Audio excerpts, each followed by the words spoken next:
এই 10 জিলহজ, 11 জিলহজ, 12 জিলহজ, এই 3 দিন তারা মুসাফির অবস্থায় আছেন। পেশটা লাগে এখানে যে 10, 11, 12 তো তারা মুসাফির, আর আমরা জানি মুসাফিরের উপর কুরবানি ওয়াজিব হয়। এখন প্রশ্ন হচ্ছে তাহলে হাজী সাহেবের উপর কুরবানি ওয়াজিব হবে কিনা? হ্যাঁ, হাজী সাহেবের উপর কুরবানি ওয়াজিব হবে, কারণ তিনি যে মক্কায় অবস্থান করবেন কয়দিন? অন্তত 15 দিন তার থাকা লাগবে এখানে। তো 15 দিন যদি কোথাও একসাথে লাগাতার থাকার সে নিয়ত করে, সে আর মুসাফিরই থাকে না, মুকিম হয়ে যায়, আর মুকিমের উপর কুরবানি ওয়াজিব। এখন তিনি যদি চান তিনি মক্কাতেও কুরবানি করতে পারেন, চাইলে তার পক্ষ থেকে এইখানে তার ছেলে হোক বা অন্য যে কোনো ব্যক্তি হোক, তার পক্ষ থেকে তার অনুমতি নিয়ে কুরবানি করলে তার কুরবানি হয়ে যায়। তাহলে হাজী সাহেবের উপরও কি আছে? কুরবানি আছে। আমরা অনেক সময় একটা সন্দেহের শিকার হই যে সেখানে দমের শুকর হিসাবে কুরবানি দেয়া লাগে, যারা আমরা হজে তামাত্তু এবং কিরান করি, তার ওই কুরবানি কিন্তু হজের সাথে সম্পৃক্ত, তার উপর ঈদুল আজহার যে কুরবানি এটা কিন্তু সেখানে দেয়া হয় না। এজন্য একজন হাজী সাহেব যদি হজে তামাত্তু অর্থাৎ প্রথমে উমরা করে পরে যদি তিনি কি করেন আলাদা করে ইহরাম বেঁধে হজ করে, এটা তামাত্তু বলে, তাহলে তার জন্য কুরবানি ওয়াজিব হবে কয়টা? 2টা। এক নম্বরে তো হজের সাথে সংশ্লিষ্ট কুরবানি, আর 2 নাম্বার হচ্ছে তার উপর ওয়াজিব হওয়া যে কুরবানি সে। 7 নাম্বার, কুরবানির পশু থেকে যদি বাচ্চা হয় তাহলে এই বাচ্চার হুকুম কি হবে? এটাও একটা গুরুত্বপূর্ণ বিষয়। আপনি একটি গাভী কিনলেন, ব্যাপারীকে জিজ্ঞেস করলেন যে এটা গর্ভধারিণী কিনা, সে বললো যে না গর্ভধারিণী। দেখা গেল কুরবানির 10-12 দিন আগে এটা বাচ্চা প্রসব করলো, তাহলে এই বাচ্চার কি হুকুম হবে? এই ক্ষেত্রে ফুকাহে কেরাম বলেন যে এই বাচ্চাটিকে জীবিত সৎকা করে দিবে। এই বাচ্চাটিকে কি করবে?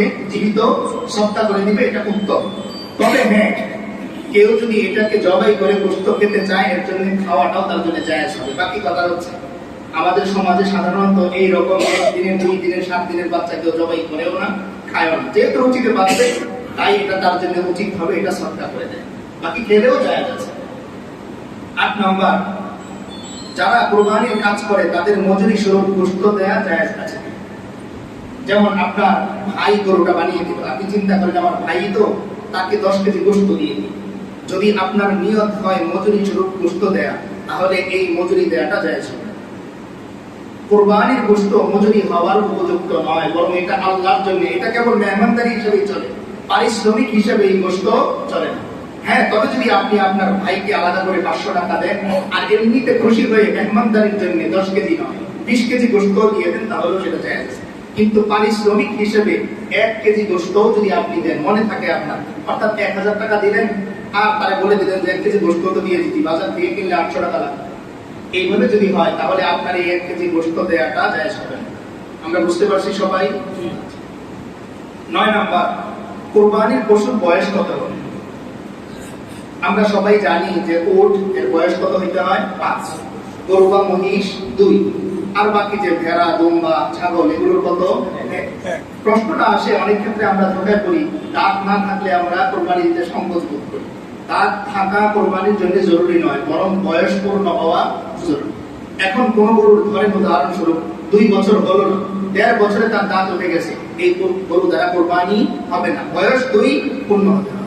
মাঝখানে একটা মাসালা থেকে যায়, সেটা হচ্ছে যে অনেক ক্ষেত্রে যদি দুম্বা বা ভেড়া, খেয়াল করে শুনবেন, দুম্বা অথবা ভেড়া এই 2টা যদি এমন হৃষ্টপুষ্ট হয় যে বয়স 6 মাস কিন্তু মনে হয় 1 বছর, বয়স 6 মাস কিন্তু মনে হয় 1 বছর, এই বয়সের দুম্বা অথবা ভেড়া, ছাগলটা কিন্তু খেয়াল করে শুনবো আমরা, দুম্বা অথবা ভেড়া এই 2টার বয়স যদি 6 মাস হয়, তবে দেখতে মনে হয় কতদিন?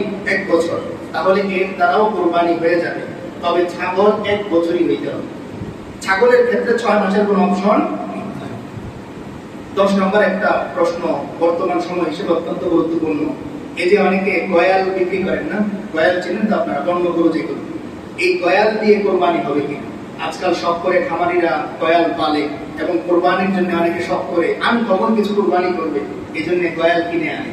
গয়ালের গোশত খাওয়া যায়, কিন্তু গয়াল দিয়ে কোরবানি করলে কোরবানি হবে না, কারণ কোরবানির জন্য শরীয়ত যেটা মাপকাঠি ঠিক করেছে, গৃহপালিত পশু হতে হবে, অর্থাৎ জন্মগতই এটা গৃহপালিত। জন্মগত কি?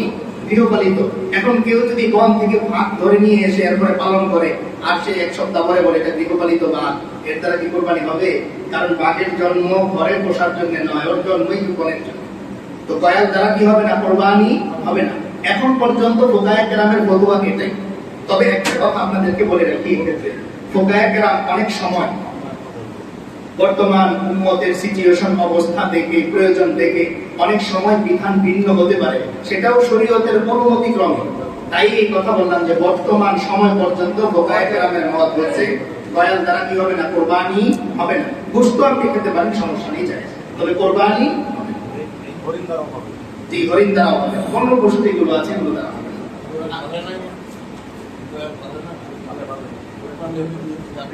11 নম্বর, দুই ভাই মিলে এক শরীক অথচ দুজনেই নেসাবের মালিক। এটা একটা গুরুত্বপূর্ণ প্রশ্ন। 7 জন মিলে কোরবানি করবে, কয়জন? 7 জন। 7 বাড়ির 6 বাড়ির 6 জন, আর এক বাড়ির বড় ভাই এবং ছোট ভাই দুইজনই একসাথে চাকরি করে। তারা চিন্তা করলো আমি আর আলাদা করে শরীক পাবো কোথায়, আমরা দুই ভাই মিলে এক শরীক হয়ে যাই। তো তারা দুই ভাই অর্ধেক অর্ধেক টাকা দিয়ে এক শরীক হয়ে গেল। এখন বলুন তো, ওই দিকে 6 জন, তারা দুইজন মিলে দুই ভাই, মোট শরীক কয়জন হয়ে গেল? 8 জন। এইভাবে যদি কোরবানি দেয়, কারো কোরবানি সহি হবে? একজনের কোরবানিও কি হবে না, সহি হবে না। 7 জন 7 জন, একজনও বেশি নেওয়া যাবে। হ্যাঁ, তবে যদি এরকম হয় যে দুইজনের একজন আমার নেসাবের মালিক না, তাহলে ওই টাকাটা তার বড় ভাইয়ের জন্য হাদিয়া হবে, তার কোরবানি হবে। 12 নম্বর, যেটা আগে চলে গেছে, দাঁত থাকা শর্ত কিনা। কোরবানির পশু দাঁত থাকা শর্ত তখন আসবে যখন বয়সের সীমানায় আসবে, অর্থাৎ 2, 5, 1। এখন যদি এরকম হয় যে একটা গরুর বয়স ধরেন 4 বছর, তার অসুস্থতার কারণে সব গরু দাঁত পড়ে গেছে, আমরা খেয়াল করে শুনি, অসুস্থতার কারণে তার দাঁতগুলো পড়ে গেছে, সে ঘাস খেতে পারে না, স্বাভাবিক খাবার খেতে পারে না, তাহলে এই কোরবানির পশুটা খুদযুক্ত কিনা?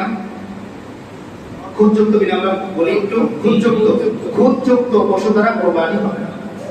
তাহলে দাঁত থাকা শর্ত তখন আসবে যখন তার দাঁত ওঠার বয়স কম। কিন্তু যদি এরকম হয় বয়স হয়ে গেছে, দাঁত ওঠেনি, তাতে সমস্যা নেই,